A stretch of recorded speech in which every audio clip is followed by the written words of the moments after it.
Hi, I'm Natalie Jill, fat loss expert turned high performance coach. When odds are stacked against us, how do we shift and create everything from nothing? How do we level up when we aren't feeling it yet or we've had a big setback? On this podcast, I'll be talking to some of the most inspiring and courageous men and women on this planet who, at their worst, learned how to achieve success greater than they ever dreamed possible, leveling up and creating everything from nothing. At age 18, Joe Polish was a drug addict. And not just any drug addict, the hard stuff, cocaine, meth, and more. He was suicidal, unhealthy, and he was doing anything and everything to soothe the trauma that he had lived through. He had lost his mom when he was just 4 years old. He was raped and molested as a child by a man he knew who paid him to keep quiet. And he had a lot of shame around this and suicidal thoughts. But after witnessing a drug rage from one of his friends with lighter fluid trying to burn everything down, Joe woke up. He had had enough. Today, Joe is a master connector of people. He's a marketer, a thriving results leader, and he's the founder of Genius Network, one of the highest level groups in the world of entrepreneurs, and GeniusX as well. The group's being home to some of the most successful entrepreneurs alive, and it's considered one of the most influential connectors in the world. Joe's helped build thousands of businesses, and he's generated hundreds of millions of dollars for his clients.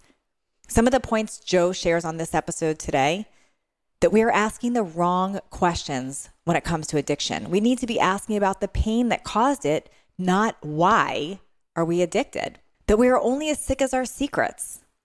That there is no failure, we are either winning or learning, and that there is no relationship between being good and being paid, but there is a huge relationship between storytelling, connecting, and getting paid well. This was a fascinating conversation that I took literally over 50 pages of notes on. Join in today and learn exactly how Joe Polish leveled up and created everything from nothing. I'm so excited for this conversation today with Joe Polish, who I've known over the years through many mutual friends, but I'm so excited to sit down and chat with him today because his marketing efforts have created billions of dollars. And this is so fascinating because he did this from nearly being dead at age 18, and we're going to get into that. His stories fascinate me about his life and what he's overcome. I'm so excited to have you here on Leveling Up so I can interview you. So thanks for being here, Joe. Thank you. Great to be here. So Joe, you have so many amazing things about you and what you've created, but I want to go back to who you were years ago, back when you were 18, because I know then you didn't imagine all of this. Who were you then? Well, when I was a scared, shy, introverted, pained, to get Eckhart Tolle-ish here, a pain body, right? Uh-huh. And I was a drug addict. So just trying to literally get through life and using methods of numbing myself with alcohol and cocaine and snorting crystal meth and, smoking and just any substance I can put into my body. At the time, I thought I was just, it was entertainment. It was fun, but I was completely out of control. And I was Back up a minute though, because you just said that so fast and you slid in things like crystal meth, which are just not the normal that you hear. Oh, I tried pot in high school or I did alcohol. So that was normalized to you. You just said that. So this was part of life? Yeah, no, totally. I mean, when you're doing a lot of drugs or whatever your behavior is, you tend to hang around everyone else that's doing the same thing. So that becomes your reality. So there was a time where I actually thought almost everyone got high. Everyone. That was my worldview where people would, they would get high and that was just something that you do. And I'll tell you, there was a lot of fun, enjoyable moments of being inebriated and being blitzed out of my mind. However, I had no control over it. And in my worst state, when I was 18 years old, I weighed 105 pounds. Mm-hmm. You're a male and you're 5'10", 105 pounds is pretty damn. Yeah. And I would wake up and I would blow my nose and blood would come out. I would cough up blood, sometimes little chunks of flesh. The membranes of my nose were just deteriorated because I was snorting a lot of coke. I was snorting crystal. I was snorting speed. I was taking speed. Lots of LSD, smoking pot multiple times a day. Now I'm 51 years old, so to give you some context, back then, I used to actually hide a bong in my locker in high school. Where did your family know this? Like, how does this even come about? Like, I'm picturing my 12-year-old daughter right now, and I'm thinking, like, she doesn't know what any of these words mean right now that you're saying. How does this even come about? Like, did you see this growing up? Like, where did this come from? Well, a lot of it was introduced. Well, let me back up then. So when I was born in El Paso, Texas. Mm-hmm. My father was a locksmith. I had an older brother who was 4.5 years older than me. Okay. Mother was a former nun. She had Okay. actually left the convent because she had gotten ill. She met my father in church. They ended up falling in love. They ended up getting married and having a family. Both of them were struggling. We lived in trailers half my life and stuff. So we never had a lot of money. But my mother died when I was 4 years old. And she had a type of stomach cancer. And she never drank. She never smoked. I don't know what happened to her, but, I'm not going to go deeply into it. But a lot of people that go into the church or become nuns, a lot of it's to escape some sort of childhood trauma and go to God to find some sort of, relief. I have no idea what happened to my mother, but, she had something happen. So she died when I was 4, broke my father's heart. He lost the love of his life. He never recovered from it. So every 2 years, my entire childhood, we would move to a different place. And so I was a shy, scared kid. My father was traumatized. And I never had I have a very few memories of my childhood being joyous. It was a really scary, pained existence. Stress. Yeah, you have a lot of stress. I'm assuming, and depression, your dad, and sadness. Did you have brothers and sisters? Just one brother who was 4 Okay. years older. And, and he was older than me when my mother died. So there was a lot of pain there. Now, with all the moving and all the different places, I won't go into all the horror stories because everybody listening has had their own battle. Sure. Battle. So this is not like, oh, my life is so, horrible. I will just say that I had a lot of traumatic things, which makes sense. Because if you just look at how someone, if they're being very successful or achieving, or if they're self-sabotaging and self-destructive, if you look back through their lives and you piece together, it kind of makes sense. I mean, if you want to, just look at people's lives and the decisions that they make and the environment that they're in and their exposure to stuff, and it has a lot to do with how they turn out. And so for me, I was raped and molested as a kid. By a relative? By who? I don't out the person. Just because I know this person also had a crazy life. It was a male, and it was someone that I knew, and it was very manipulative. And I was paid money not to say anything. All the things that would just mess up that. Yeah. So I was filled from that moment forward. I was filled with, there's a lot of bad things that happen in church. I did go to Catholic school growing up for a period of time until I totally rebelled and said, screw this. However, I was just filled with shame, and I didn't know how to make sense of the world. And I had a lot of suicidal thoughts growing up, and, drugs and numbing myself was a way to escape it. And who was the first one that turned you on to the numbing? So it's like you experienced it in a different roundabout way between your dad and your mom, and then this man that did this to you. And then you're obviously going through your own suicidal thoughts and sadness. Do you remember the first time this even came up about drugs, or when you first had that offer for that? Yeah, I think the first introduction to drugs probably came from my brother and his friends, his older, Got it. Because that's, he was going through the same stuff as me, he became an addict. People become addicts because of, and let me say this too. When I say become an addict, I believe, because I created a thing called Genius Recovery. So about half my time now is spent helping people with, addictions to not only, alcohol, but to behaviors, from workaholism, because workaholism is a respective addiction, to sex addiction, to gambling, gaming, internet, performance addiction. I mean, there's a lot, overeating, I love that you put that together, all this together, because so many people don't. They separate it all, like one's bad and one's good, but they're all addictions. Exactly. And what an addiction is doing something that you want to do or that you don't want to do, that has impulsivity attached to it, and you're not able to stop, and it has negative consequence. So when someone's like, I have a exercise addiction, but it's good, or I have a positive addiction. Well, I don't ever frame addiction as a joyous thing, because what addiction has attached to it is a lot of suffering and a lot of craving that seems to be way beyond the control of the person. So I don't believe that addiction per se is a choice. And, a lot of people argue the whole choice argument. The best one I ever heard was from Kevin McCauley, where if someone's shooting heroin and someone puts a gun to their head and says, if you stick that needle into your arm, I'm going to blow your brains out. Well, at that point, most addicts will move the needle away from their arm and they will put it down because they don't want to die. Whereas you can't put a gun to a cancer patient's head or a diabetic and say, don't have symptoms. It's a different thing. But what people don't take into consideration is, as soon as the threat of danger, that gun, is away from that addict, the element of craving seeks back in. And the only thing is, how can I numb myself? So that's interesting. And if you look at the brain itself, how that functions, it's almost like the reptile brain. Yeah, that's the fear thing. So if it's going to make those choices, but the underneath, all the core stuff is still there. So that addiction is going to take over.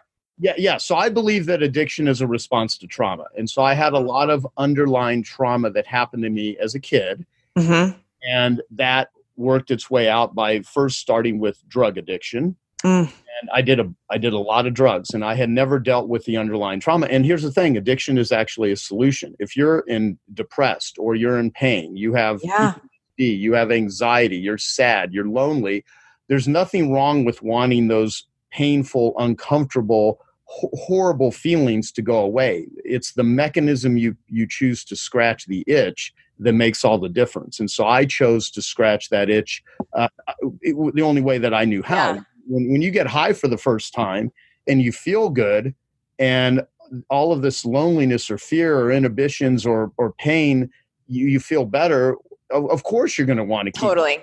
It's like Just Say No is like saying, there was a Just Say No campaign.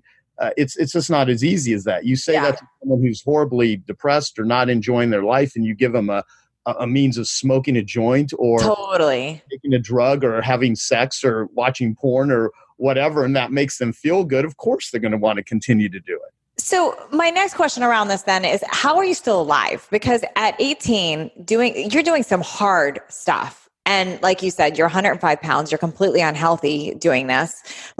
How did you survive? I mean, and were you living at home? Were you living on the streets? What role did your dad know about all of this? Was he involved at all? I think my dad was, he was on a lot of pain meds because he was a veteran, and he was in constant chronic pain from knee injuries, on top of the fact that he just had a stressed life. And I feel very fortunate because there's a lot more available personal development, and my ability to seek out self-help and therapy and 12-step groups and all kinds of stuff that eventually became things that I've done for my own, my own life and my own recovery. He was kind of oblivious to it. He didn't quite know how. I mean, he was just in survival mode. And when people are in survival mode, they don't have a lot of awareness of what's going on around them. And so, the way that I survived is I literally had to leave the environment. There was one day where I was living with my brother and he had a roommate, and everyone's doing drugs at the house. And this guy, this is an interesting story. I don't know if I've ever told this on a podcast. Maybe I know I've shared it with my Genius Network group. But there was this guy had been busted for dealing cocaine. Okay. He literally was having to go to court the next day to face charges of cocaine possession and dealing. And when I got home at this apartment we were all living at together, he was freebasing cocaine, smoking through a glass pipe over a sink in the kitchen. And I was like, man, you got to go to court tomorrow. Do you really, this is not good. You had some logic in you still. Yeah. I mean, seriously, you could make such an interesting movie about my past life. And well, actually, someone has made a movie about me called, Connected, the Joe Polish story. Actually, if someone wants to see the trailer, it's at connectedthemovie.com. It's not out yet, but someone. Oh, I can't wait to see this now. Yeah. Yeah, it's a movie about my life.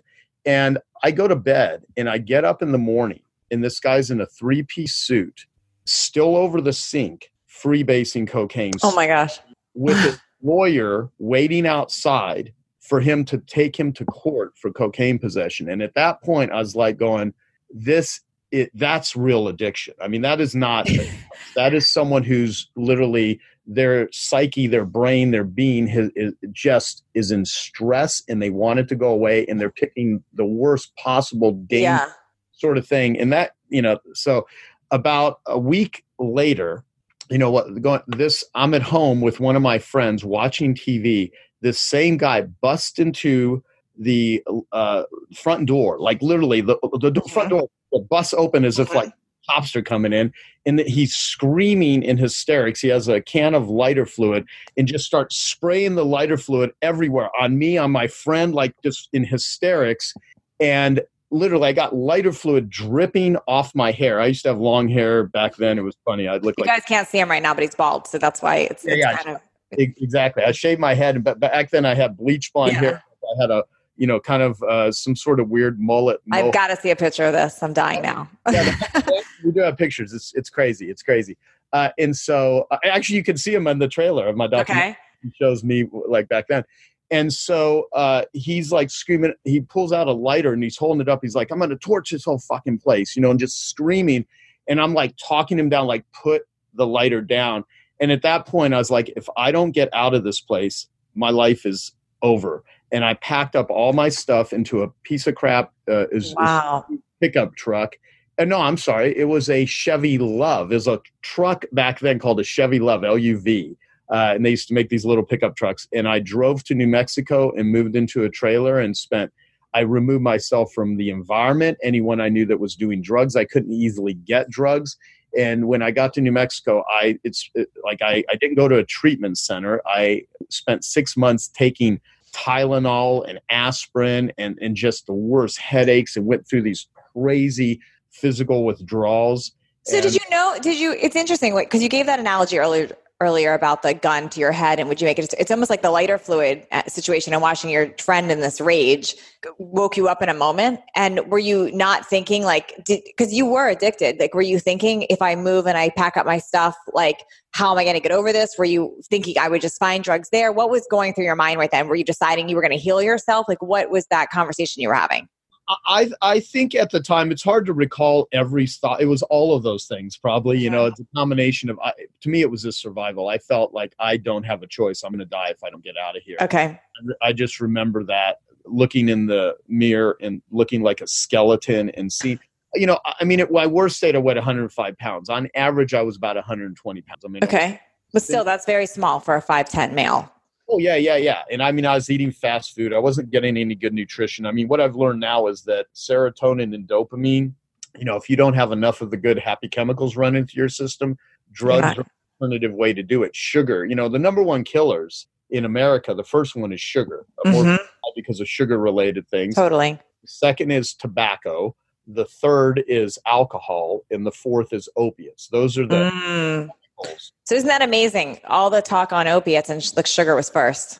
Oh, yeah. U.S. News and World Report recently interviewed me, a woman that does a whole bunch of articles on opiate addiction. And she was asking me my thoughts on opiate addiction. And, people can read this articles, U.S. News and World Report, it's online. Mm-hmm. I said to her pre-interview, I said, 230 people approximately a day die from alcohol. Mm-hmm. Whereas about 130 die from opiates. Nearly twice as many people are dying every day from alcohol, but opiates are the thing that seem to get the most news. But you take, tobacco, then you take, sugar.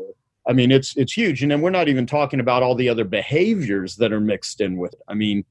So many of my entrepreneurial friends that are high achievers, total workaholics. Work again is the way that they scratch the itch and it's out of control and they can't stop. Or how many people are looking at their phones first thing in the morning, all throughout the day, at night. Every form of social media has the ability to give you continual random dopamine hits. So we are littered with addiction, but the chemicals are the easiest ones to point at. But people don't realize how insidious all these mechanisms are for trying to self-soothe. And a lot of the, a lot of the things that people think are the cure are actually the cause. Yeah, no. And so you leave for New Mexico in this mode of like, I want to live. So you've kind of snapped out of things for a little bit. You go there, you're not joining any programs, you don't know. So you're nursing yourself through the Advil and the Tylenol and the resting. What's occurring to you then in your mind? Because obviously you're going through withdrawals and you're just feeling a mess, I'm assuming. Did you start to have a vision for a future at that point? Were you thinking you were going to go backwards? Like, what was the conversation? Because just to look at where you were and to where you are now, there's so much in between. Like I want to understand like how this occurred.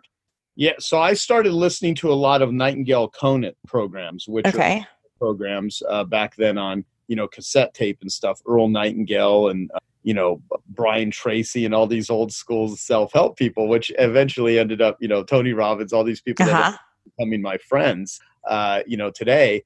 Back then I would literally read self-help books and I would just read. And so I found things. Eventually, here's what happened. I ended up getting a job delivering newspapers in my truck, right? That's how they wouldn't have kids on bikes. They would have, adults. And I would, throughout the night, I would just listen to these personal development cassette tapes. And I would just try to fill my head with personal development. Then I ended up getting a job selling gym memberships at a health club in Las Cruces, New Mexico, because that's where I moved. And so called Tom Health Fitness. And I was not working out. I didn't like sports. My desire for sports, I had a sadistic little league coach when I was around 10 years old that would force me to hold the baseball bat in a certain way, and I couldn't hit the ball. So I quit the team, and then all the kids were picking on me and bullying me, but I couldn't play the game the way that this coach would force me to try to hold the baseball bat. And so my liking to sports, just real crappy childhood stuff. And so I never worked out. I never did sports. And so I ended up getting this job selling gym memberships. And here I was, this skinny kid, but selling gym memberships. And I became really good at it. And I would walk people through the gym and I would show them the equipment.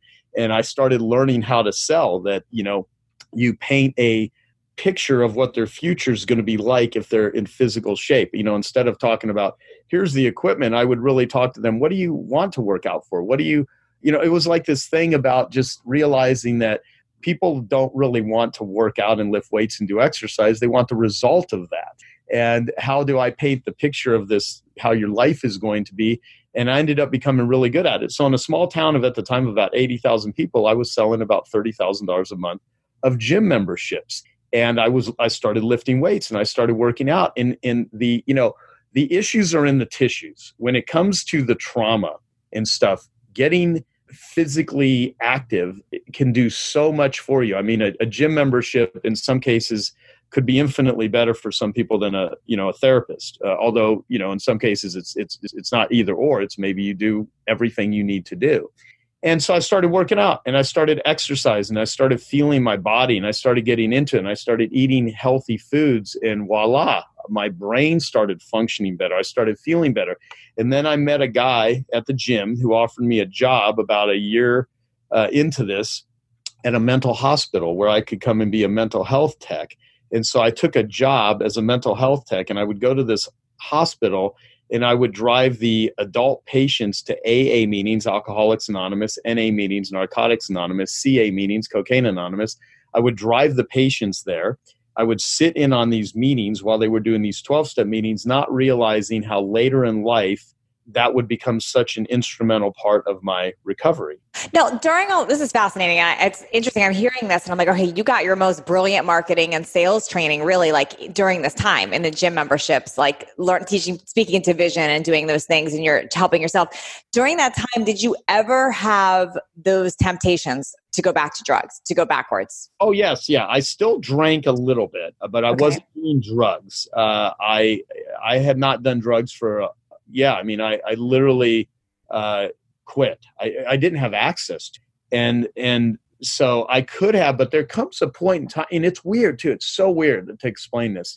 And different people have different levels of craving because some people, they just, what ultimately, and I'll share a little bit, what my core addiction actually became was sexual. And I'll talk about that in a few minutes. And that came from the abuse that happened to me as a kid. So wherever the trauma occurs to you, a lot of times you use the same wound as a way to try to satiate the craving. So interesting. I've never heard that, actually. yeah. So because everyone has, trauma bonds, and they have arousal templates, however someone lives their life out sexually, a lot of it, whatever someone is aroused by, can be traced back to the first time they had sexual arousal. And so if you see a woman who dates men that beat her or abuse her physically, mentally, emotionally, if you trace back to her early parts of her, in most cases, she was either raped or molested or abused or assaulted. And so a lot of times this arousal template lives its way out. I mean, I have a fascinating interview with Pat Carnes that I did years ago, who's the top sex addiction doctor in the world. It's on YouTube. Anyone can watch it. And we talk about arousal templates, and we talk about how these manifest themselves. Going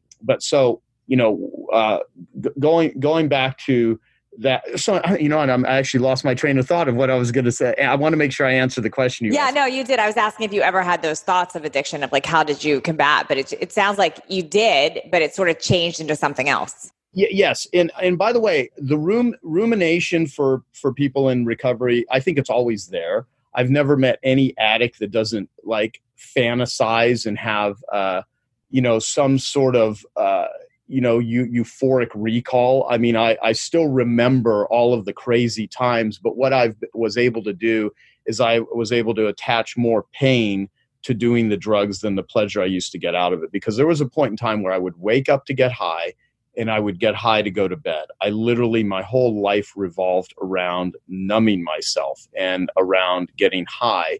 And life for a period of time worked. I mean, it did work until it didn't work anymore. I was incredibly shy until about my sophomore year in high school. Then I started getting high, and I became one of the most popular people in my high school because I was partying, and it opened me up, and it opened up this ability to not have this fear that was crippling me. Well, it gives you confidence too. Like the confidence drives everything. So yeah, it gives a fake form of confidence because without that, I actually felt like, I couldn't function really well. And it was really weird because it just kind of turned on me. I mean, there's this interesting line about people that do cocaine that says, the shortest line is too much and the longest line is never enough, meaning there's no balance in it. And, if you are true, and people say to me, isn't everyone addicted to something?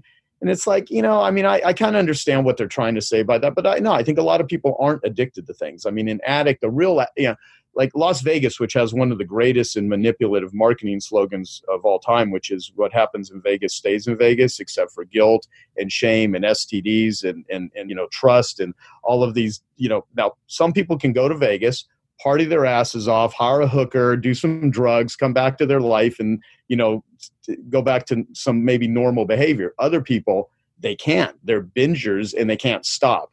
And so, there's a lot of, if you even think about the alcohol industry and the manipulation, like what is the slogan for the alcohol industry? Well, the slogan is drink responsibly, right? Yeah. But what is the first word of drink responsibly? It's a command. It tells you to drink. Do they really care if someone drinks responsibly? I mean, maybe they try to think they do, but they just want people to drink, right? So what happens is our brain, and you said the reptile brain, I mean, there's the pleasure parts of our brain are, it's fun to look at, arousing images online. I mean, social media couldn't even exist if it wasn't for porn.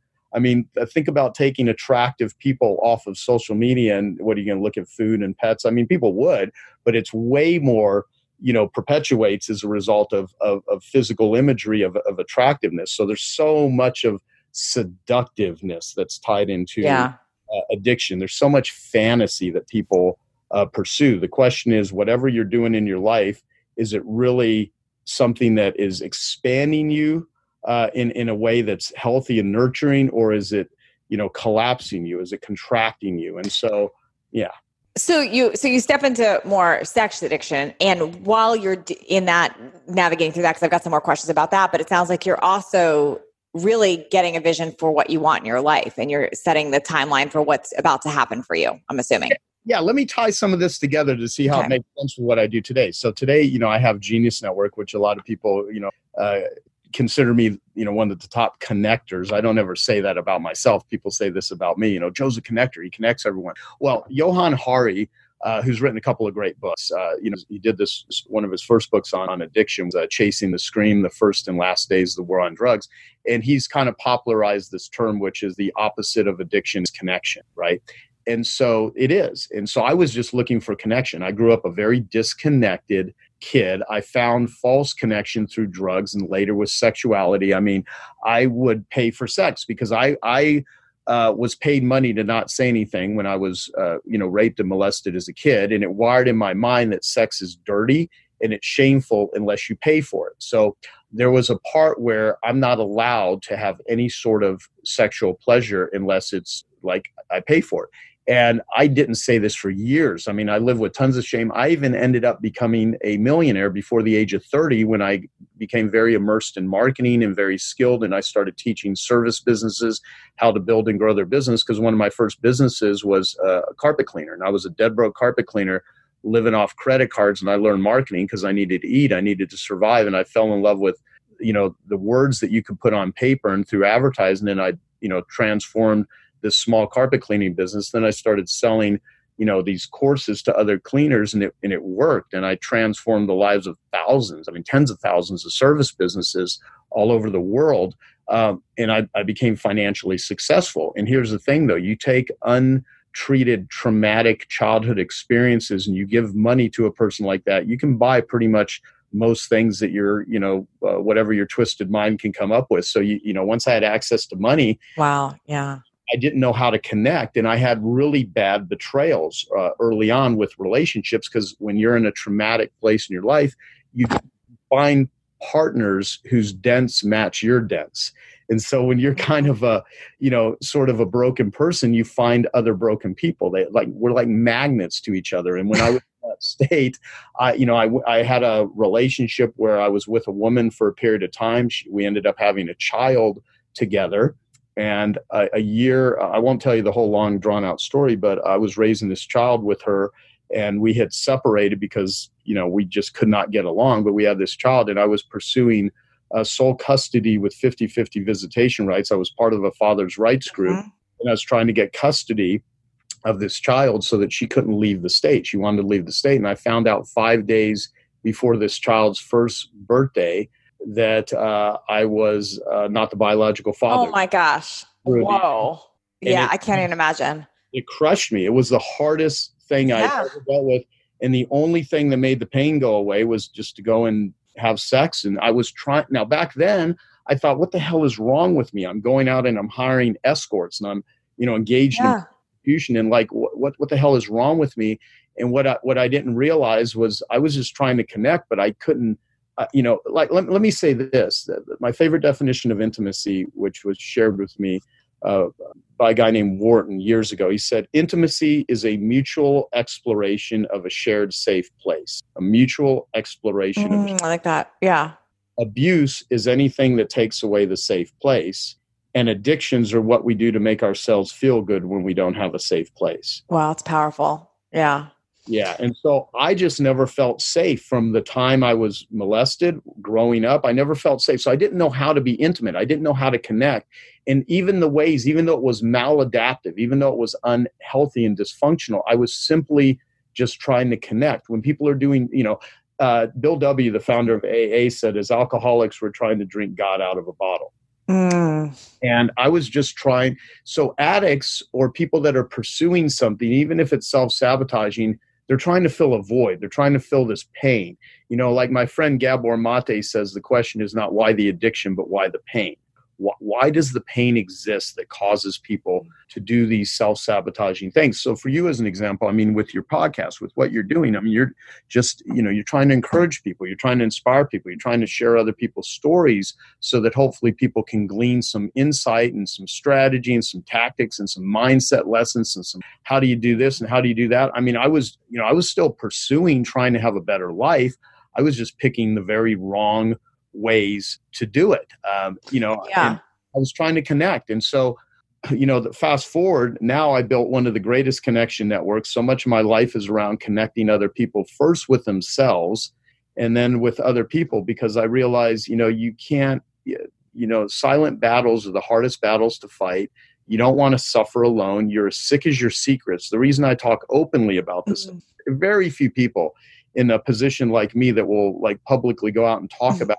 And since I started doing it, the amount of men and women that, come to me after events, so they hear me speak, or they're like, yeah, I have a porn addiction, or yeah, I'm having affairs. I've a lot of women, I've sold myself for sex. I mean, and it's insane the amount of people that have had sexual trauma, physical trauma, manipulation, gaslighting, dealing with narcissists, dealing with sociopaths. And so part of it is like, wow, there's such amount of human suffering in the world. So how do I take my marketing skills and not just apply it to running businesses and companies, which I love. I mean, I want to be a hero of entrepreneurs. It's like, how do I so my goal now is to change the global conversation about how people view and treat addicts with compassion instead of judgment, and find the best forms of treatment that have efficacy and share it with the world. And so I do that through education in the same way that we're doing education here to just share people. That's a mechanism. It's really brilliant.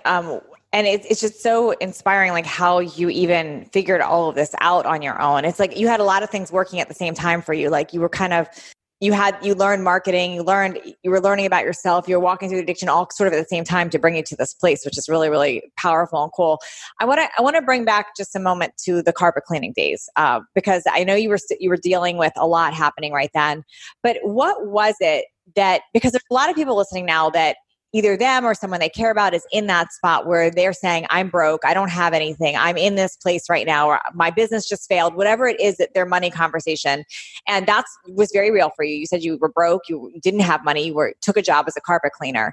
How did you find presence in that and creativity in that to be able to create that marketing message, struggling with everything that you were struggling with? Because I know there's people listening that just had that massive failure and they're like, I can't even get to that place of being excited or being creative.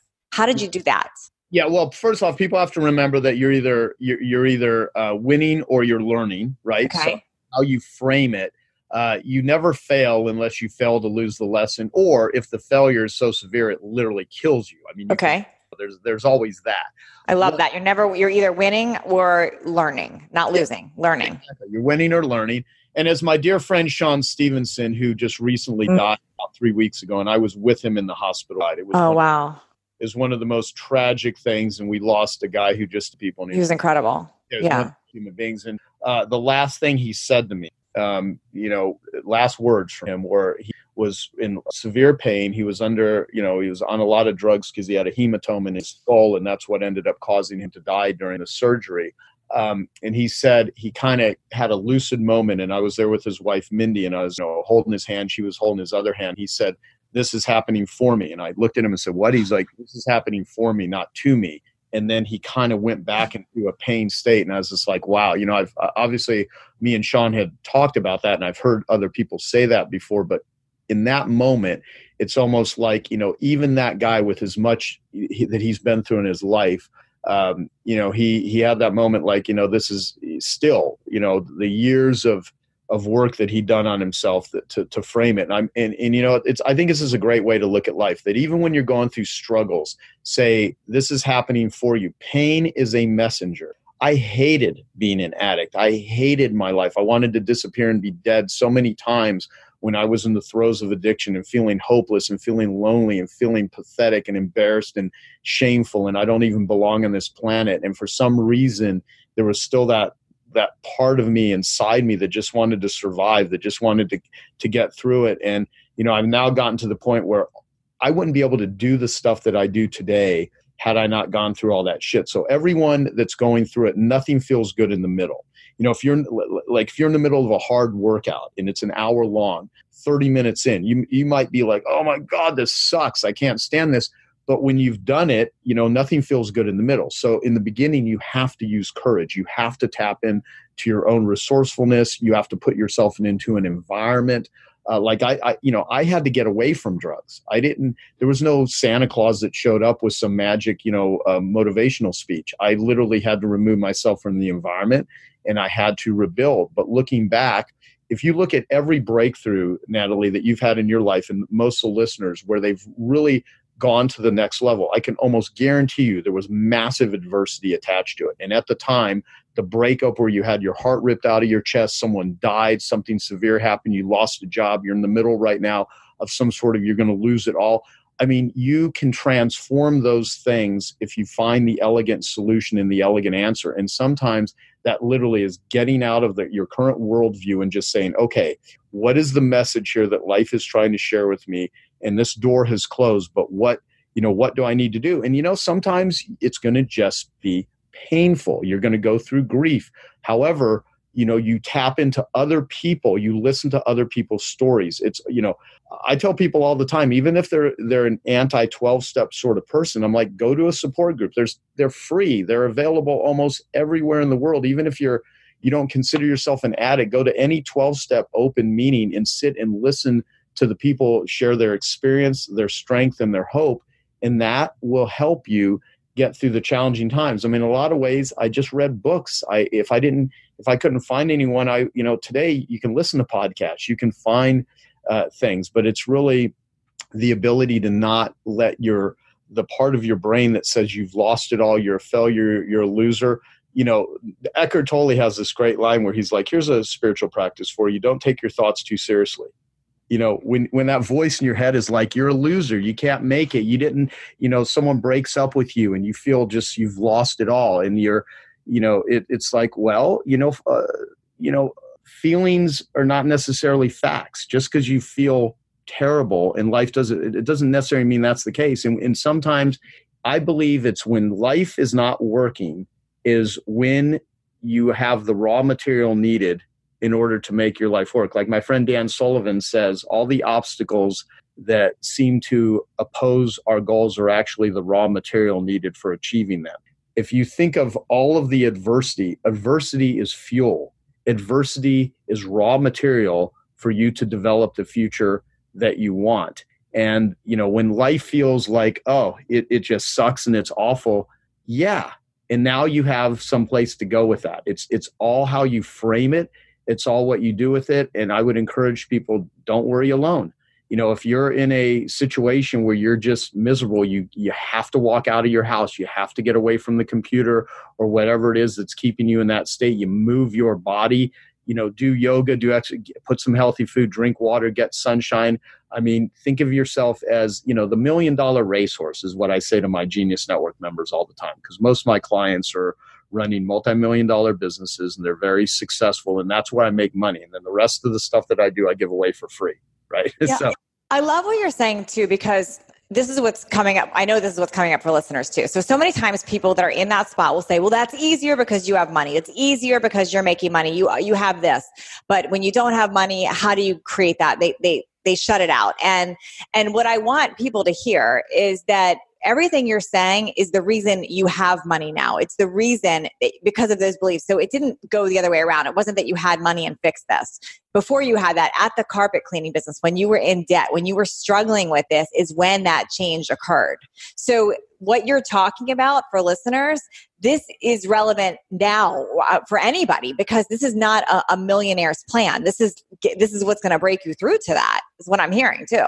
Oh yeah, exactly. And so here's what I would say to even go back to what you're saying. How did I actually do it? So here I was, dead broke carpet cleaner, living off credit cards. I had a friend I went to high school with that talked me into getting into the carpet cleaners. And so I got into this biz, had no experience. We never even cleaned our carpets growing up because, I used to make this joke. Maybe we moved every 2 years my entire childhood because the carpet got dirty. My dad didn't know what to move somewhere else. I never, ever remember my entire childhood ever having our carpets cleaned professionally or go renting a rug doctor or something and doing it ourselves. Never happened.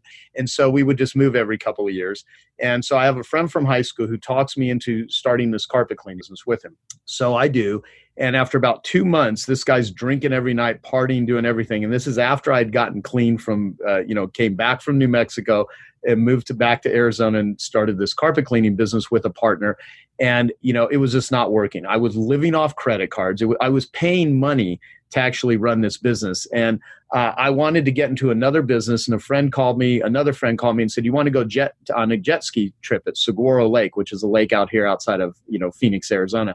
And I said, when you're broke and you don't have any money, you don't have any discretionary time to go entertain yourself. You're just trying to survive and trying to eat. And that's what I was just trying to, survive. And he said, well, I go, no, I'm busy. I'm going to have to work. And he said, well, the guy that owns the jet skis is this multi-million-dollar real estate investor. You may want to meet him. And so that piqued my interest. So I figured out I got to go meet this guy. I don't know what the hell's going to come of it. So I go out to the lake, and there's my crappy pickup truck, my friend's truck, this guy that had the jet skis. And I finally had a chance to sit on the tailgate of the truck with this, rich real estate investor that I'd been told by my friend Pat. So Pat and this other guy's friend are out on the 2 jet skis, and I'm talking to this guy, and I said, hey, I have this small carpet cleaning business, and I want to get into another industry where I can make more money, and I hear that you do really well, and I'm wondering if you have any suggestions. And he says, well, is there anyone else in your business making money? And I go, yeah, there's a couple companies in Phoenix that do over $1 million a year. And to me, that's a lot of money. And he goes, well, if there's other people that are making money in your industry and you're not, there's nothing wrong with the business that you're in. There's something wrong with you. And I was like, well, it's so good though. Such good feedback. Totally. And so I immediately said, well, no, I don't do any bait and switch advertising, which a lot of these companies do. A lot of them have been established for a long time. A lot of them do high pressure selling when they're in the home to try to upsell people. And, and they've been around for a long time. So they've been established. And I go, I've spent 6 months getting certified and trained, so I'm really good at cleaning, but it's just a really tough business. And he goes, look, young man, he goes, you're like most people. You think the grass is always greener on the other side. And he said, what's going to happen if you go into another industry, you're going to have to spend another 6 months, another year, another 2 years learning the technical skills of another industry so you can go out and repeat the same bad business habits that have caused you to be a failure in this business. And I was like going, shit, that's not the motivational speech I was looking for. He said that to me, but he didn't let me off the hook. I don't even remember this guy's name. I wish I did. This was the first, what I would say, most impactful, defining mentor moment of my business, hearing this guy say this. So I drove back from that jet ski trip. I remember I was totally sunburnt, but I was sitting there thinking, I live in America. I've got a lot of personal problems. I'm certainly neurotic as all hell. But I'm driven and I work hard and I care about people and I'm not lazy. And, other people have figured it out and I haven't. Well, they obviously know something that I don't. And from that moment, I was like, okay, I have to figure out what are people doing. And so I own a URL. I've done nothing with it. So someone can't even go there. But I saw it on the back of someone's shirt years ago and it said, winners find ways. And so I registered that as and I thought, people that win in life have found a way to win. Yeah, so true. Find ways also. When I was losing in life and a drug addict, I just found a really great way to lose and make my life not work. And so I started reading, I started studying. And even though I would read books on, positive thinking and motivation, I was still broke. And I learned that there's no relationship between being good and getting paid. That's very true. Yeah, there's a huge relationship between being good at marketing and telling your story and getting paid. So I had a friend accidentally give me a newsletter written by a guy named Gary Halbert. Halbert. Someone can go to the GaryHalbertLetter.com and they can read all of the newsletters. They've all been posted. Gary was a dear friend of mine. He died in 2006. But I started reading Gary Halbert's newsletter. I then started subscribing. I then started buying video programs that were on VHS tape back at the time. There was no internet. And I started applying it to my carpet cleaning business. And I created my first sales letter, which is a consumer guide to carpet cleaning. And I taught people how to choose a carpet cleaner. And I ended up then using 24-hour free recorded messages. And I started using direct response marketing. And I turned this in 6 months. I went from making $2,300 a month gross, which wasn't even enough to pay overhead, to over $12,300 a month with a single technician, just because I changed the words on the paper. Oh, I love this so much. And this is the other thing that's really cool about this. So when people hear things like sales, marketing, right away they think like scam or what's somebody trying to do. And what I'm really connecting here, and I hope people are hearing, is that all that is true. Good marketers are really good storytellers, and the best storytellers are sharing their authentic selves. They're sharing their actual life. So there's nothing scammy about that. That's very real. And that's the vulnerability and the intimacy, the buzzwords that we keep hearing that people are trying to be. But when you truly just walk your walk and share your personal truth, that is marketing, and that's what works. Oh, absolutely. In the carpet cleaning business, I even went on ABC's 2020 with Barbara Walters and the investigative reporter at the time, Arnold Diaz, and we did an anti-bait and switch story on how to not get ripped off by a carpet cleaner. And I had them put ethicalservices.com, which is something I set up because I did 5 different news stories teaching people, consumers how to not get ripped off by carpet cleaners. In service businesses, and I would teach carpet cleaners how to use education-based marketing. So my consumer guide is a template. Now, even though we're talking about carpet cleaning, if anyone out there sells anything even remotely more sexy and exciting than carpet cleaning, you can use this sort of methodology of just providing value, because money, and people really would be well served to really write this down or take it serious. Money earned ethically is a byproduct of value creation. Say that again. Say money earned ethically is a byproduct of value creation. Yeah, it's a byproduct of value creation. So if you go out and create value for people, because what is a business? A business is solving problems for a profit. And if you can go out and solve problems for people, you're right. A lot of people think of marketing, they'll associate it with someone that ripped them off or high pressure selling. But think of selling as influence and think of marketing as storytelling, like you said, right?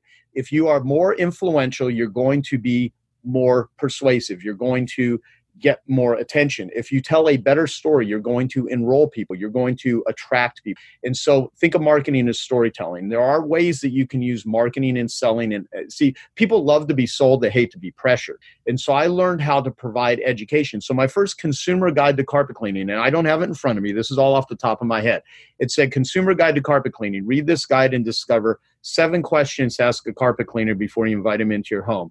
8 mistakes to avoid when choosing a carpet cleaner. 6 costly misconceptions about carpet cleaning. Crawling critters and crud, a guide to the slime, grime, and livestock that's seeping, creeping, and galloping through your carpet. How to avoid 4 carpet cleaning ripoffs. Which method cleans best, and how to get your carpet cleaner to 100% guarantee their work. And then they would open up this guide, and it said, "Dear homeowner, choosing a carpet cleaner isn't easy. Why? Because you're bombarded with confusing claims, simply bad information, near worthless methods, unqualified technicians. How do you ever find a qualified, competent carpet cleaner? You first start by reading this guide. And now with this information, you can make an informed, intelligent decision." See, and that's it, because the number one question going through all consumers' minds is, who can I trust? So your job as a business owner, as a human, is to establish trust and rapport. And rapport is trust with comfort. So people don't just trust you, but they feel comfortable with you. So what I learned is the best and most effective way that I could sell something that nobody even wants to buy is teach them how to make a buying decision, provide them in advance with valuable information. So even if they didn't choose my carpet cleaning company, I would be the one providing with them. They didn't know there were 7 questions to ask until I told them they were. They didn't know the 8 mistakes to avoid. They didn't know how to avoid 4. So whatever you're selling, if you're an advertising agency, if you're a web designer, if you are a hairstylist, if you're a chiropractor, if you if you're a graphic designer, it's like, what are the misconceptions? What are the, how to avoid getting ripped off by people in this industry? And when you provide that information, think about the podcast that we're doing. So a lot of people see Natalie Jill, right? You have all of these things that you offer for a fee, because if people don't pay, they don't pay attention. Now, a podcast we put out for free, and a lot of people hear it. If they resonate with it, if they find it valuable, they can get it for free. You're paying for the recording right now. You're paying for your time. You're having to organize and get guests on, but you're putting that information out there for free. In a lot of ways, it's education-based marketing. And if people resonate and you build rapport with them through your podcast, they may say, you know what, I'm going to take a look at what Natalie has to sell, because she's given me so much value for free. Maybe the stuff that I give her money for it's like people will see the beauty of what you're doing here. And I do the same thing with my podcast, because, I have 4 different podcasts, is people will be like, wow, Joe's giving me away stuff. Like, he's already paid for anything I'm going to give him money for in advance. And so this is literally providing value in advance to people. It's education-based marketing. Now, a lot of people don't call it that. And a lot of podcasters, it's all a setup to try to just give a little bit of value, and then maybe we're going to try to pitch you on something. But my whole premise is just give people incredibly valuable stuff for free. And they might say, wow, if I get this much value for free, I wonder how good the stuff that they charge for actually is. And then they see Yeah. Also, and I know I'm assuming you do this too. A lot of what I walk through, like with this podcast, is my own education, and I'm just sharing. So I'm learning as I'm interviewing you, I'm learning how you think and are wired, and I'm sharing it. And that's also part of problem solving and being authentic and storytelling. All of those things is just sharing who you are, I believe.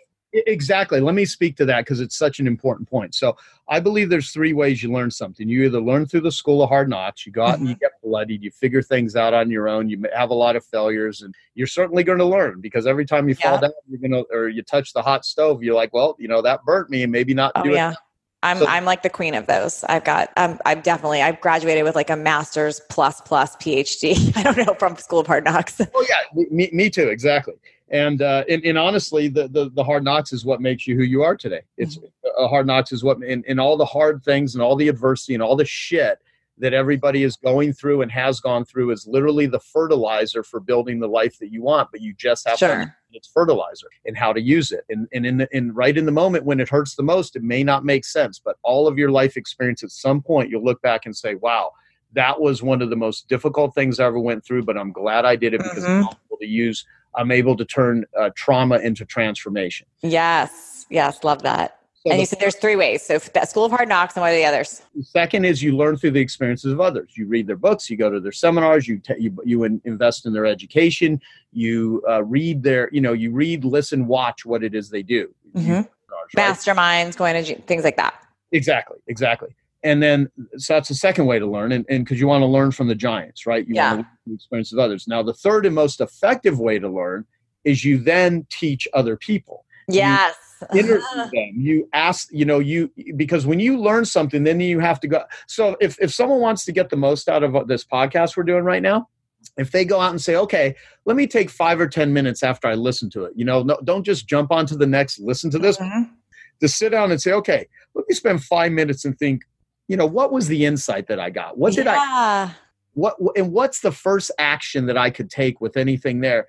And then who am I going to teach this to? And you go and teach somebody, or maybe take a look at something that me and you mentioned on this podcast, and then they go and share it with someone else. It just deepens. Yeah. And people, they go very shallow with stuff. And my whole thing is, you're better off mastering 1 or 2 books in a year than reading 50 books a year. Very good point.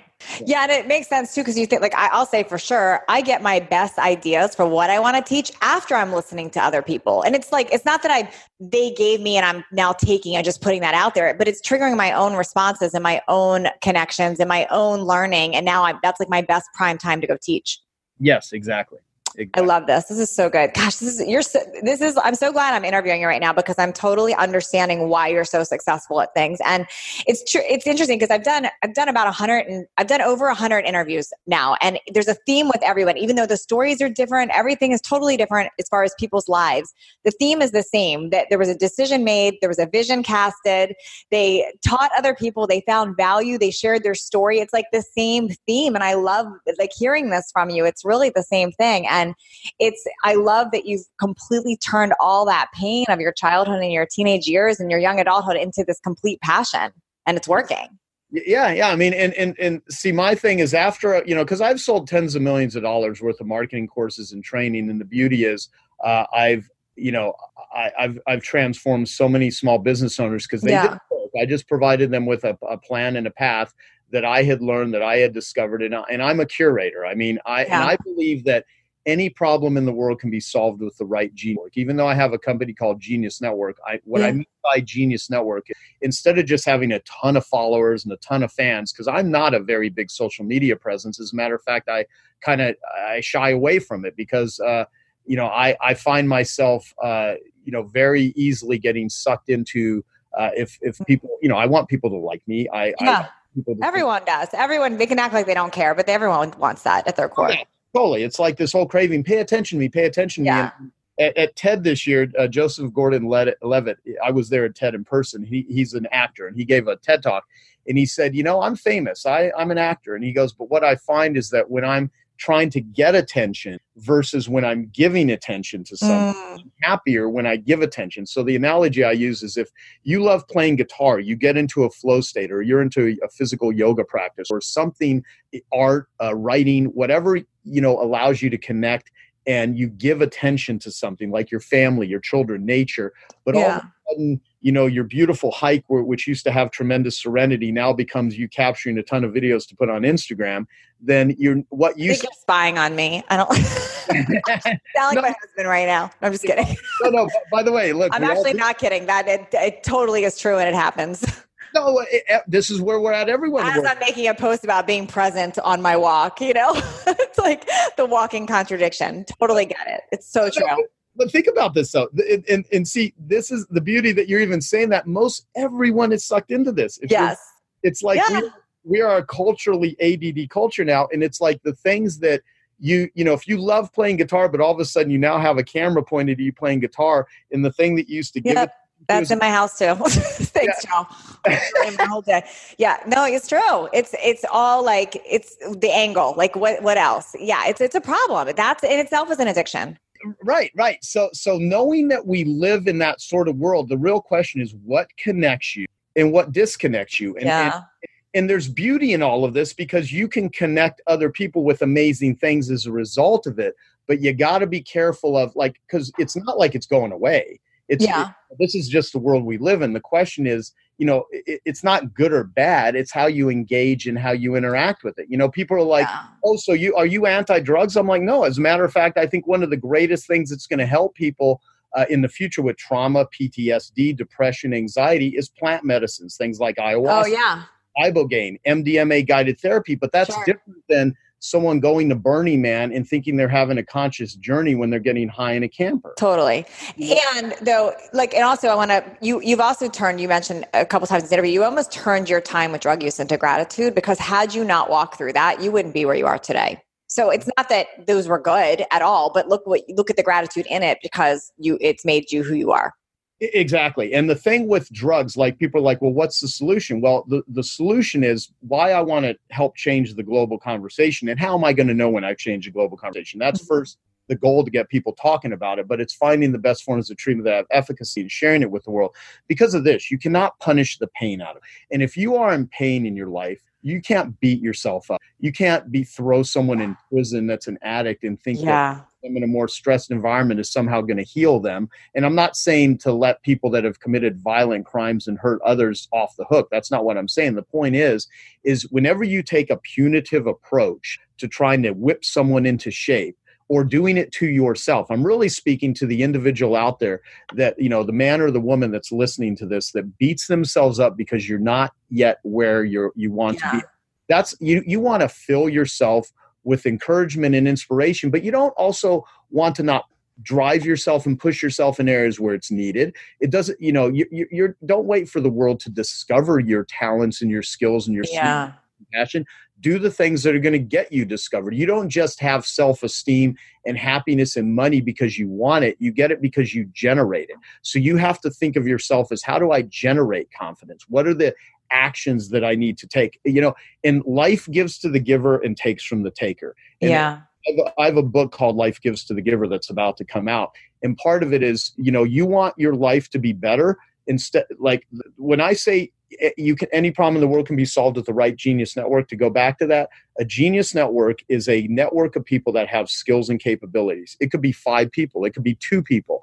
In order to have a Genius Network, which I have now, I have one of the greatest networks in the world. Totally. People always ask me, how many people do you have in that, by the way? You've got a lot. About 250 that are in my Genius Network group, which is my $25,000 a year group, and then I have a $100K group where people pay $100,000 a year, and then I have a big annual I do every early November every year in Phoenix, and so. But I do Genius Network. I would do it even if I didn't get paid. But the challenge is, it wouldn't work if I didn't charge for it, because people have to invest in themselves. They have to invest, or they don't pay attention, like you said. Exactly. So in order to have a Genius Network, you have to be a Genius Networker, and you have to do Genius Networking. So you've seen the term be, do, have, right? Yep, of course. So in order to have what it is you want in your life, in this case, I'm talking about a Genius Network. You want a group of amazing individuals. You have to be a Genius Networker, meaning you have to be on the lookout for who has skills and capabilities. And here's the way that I do it. You focus on what's in it for them. not what's in it for you. See, the way that I get anything in my life is I don't ask anyone to do anything for me without creating value for the first. Yes. And I don't have an entitlement attitude. And I've gone into a lot of conversations with my dear friend Dan Sullivan with Strategic Coach, because he's helped me with a lot of this thinking.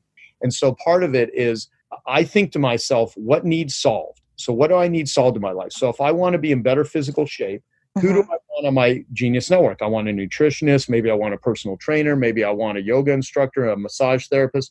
If you want to be a better parent, who needs to be part of your Genius Network? That's the best persons or people that you know that could give you amazing guidance and direction as a parent. If you want to build a website, if you want to write a book, who do you need as part of your Genius Network? So your entourage. Yeah, you're like building your own entourage of people. I love it. Exactly. And your own life here. Right. Right. So I just built a business around it, and I called it Genius Network. And so people come to me because I bring the geniuses together and I curate it. But anyone could do this outside of their, in their own world. And so like when you're interviewing all these people, like you mentioned, you're building your own Genius Network. Yeah. You have all these people that are sharing stuff you're learning, and then you're sharing it with other people. So it's interesting that you said that, because it's very true. Like you said, you approach everything with what can you add value first to them? How can you help solve their problem? And that's the very reason the podcasts that do work, I believe that they do work too. Not just for the listeners, because that's part two, but like I think of any guest I've had on here, it was a give and take. Like I'm asking for an hour or so of their time. They're giving their best information, but there's a give and take on that, like who I'm sharing it with or what. So it's always that. And it's interesting that people that, I'll have people frustrated that like they can't get the right guest or they can't. And I want them to pay attention to that, because there has to be a give and take or you're going to get a lot of no's. Exactly. I mean, I literally turned down 50 podcast requests, which I get at least 25 I'm sure. a week. I'll turn down 50 for every one I'll say yes to. And why did I say yes to you? For one, we're friends. Secondly, you're awesome. And third, you genuinely are out there helping people and you're creating stuff. And, I mean, I wish I could like say yes to every request I get, but there's totally. You would never have a life. There has to be in that. Okay. So I have like 5 million more questions for you, but I'm going to value your time. I'm going to have you back on later, especially before you launch that book I just found out you're launching. But I do have I ask everyone the same final question, but I'm actually going to switch it for you because I have a better question for you that I'm dying to know. My question normally is, if someone's in their rock bottom spot, what would you tell them? What advice would you give them to level up and create everything from nothing? But instead, I want to flip it. And I want to know, if you lost everything tomorrow, Joe, if stuff just hit the fan, Genius Network is gone, you lose everything, people don't like you tomorrow, I don't know, everything's just a mess. All of a sudden, you're back, you have credit card debt again. It's back in the carpet cleaning days. Like, it's just, your identity is gone. What would you do? I'm curious. What I would do is I would go, I would have a notepad, not a computer, not electronics. I would sit down and I would do a thinking time, which is a term from my buddy Keith Cunningham.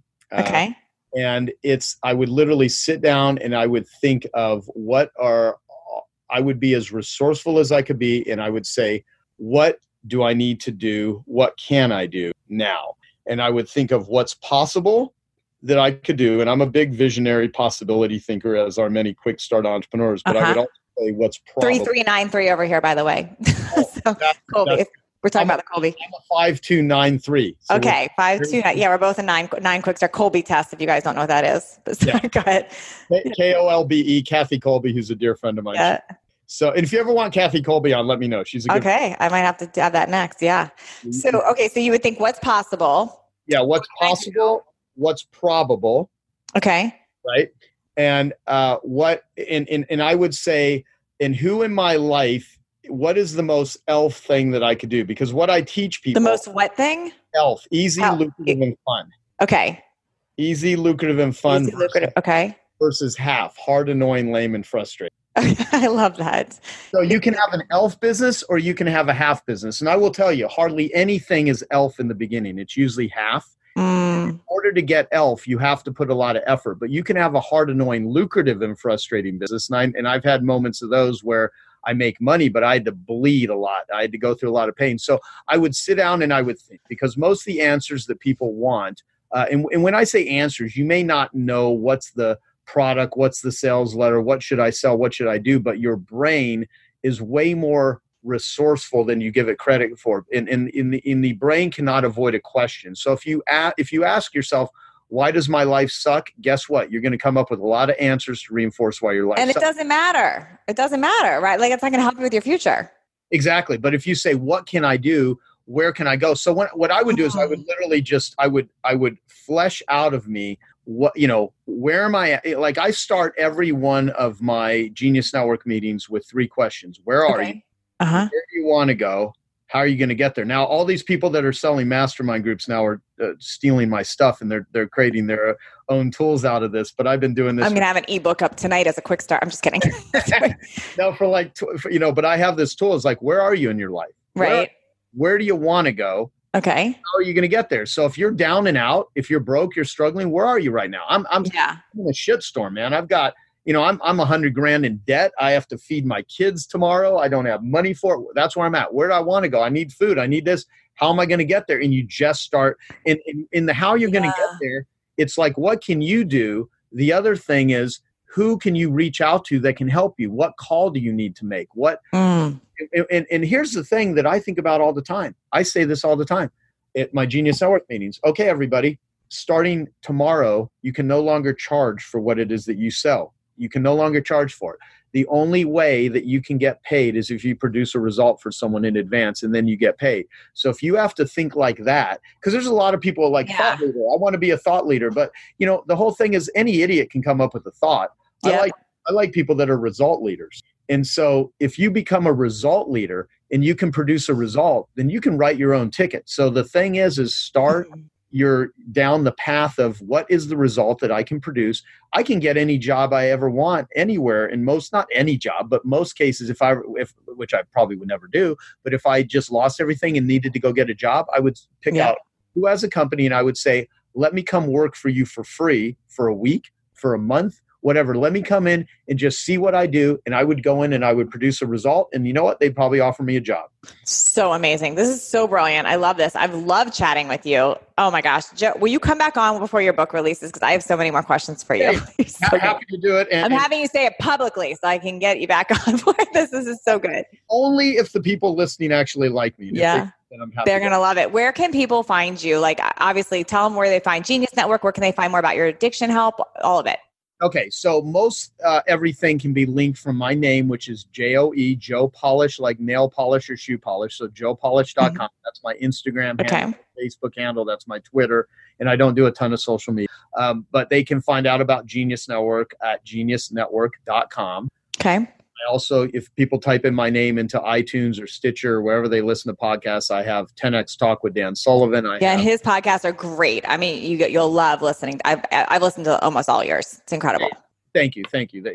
And geniusrecovery.com is the educational platform. So people that they can find any types of meetings all over the world. So we have links to all kinds of free resources. We don't have anything there. We have links to podcasts and a bunch of videos that I've done with people like Gabor Mate and Tommy Rosen and different people that are addicts. And there's an open letter to anyone struggling with addiction. So if someone goes to geniusrecovery.com, read the open letter, which is kind of a letter explaining what addiction is. And if you're struggling with addiction yourself, or you have a friend or family member, it gives you ways to how to think about it and how you can actually start going down that path. And I'm going to link all this up. Thank you so much, Joe. Thanks for leveling up with us today. Please share this episode if you found it helpful so others can join in. And don't forget to hit that subscribe so you don't miss out on future shows. And if you would leave me a 5-star review, I appreciate those so much. I read all of them, and it's how I know that I'm giving you information that you find valuable.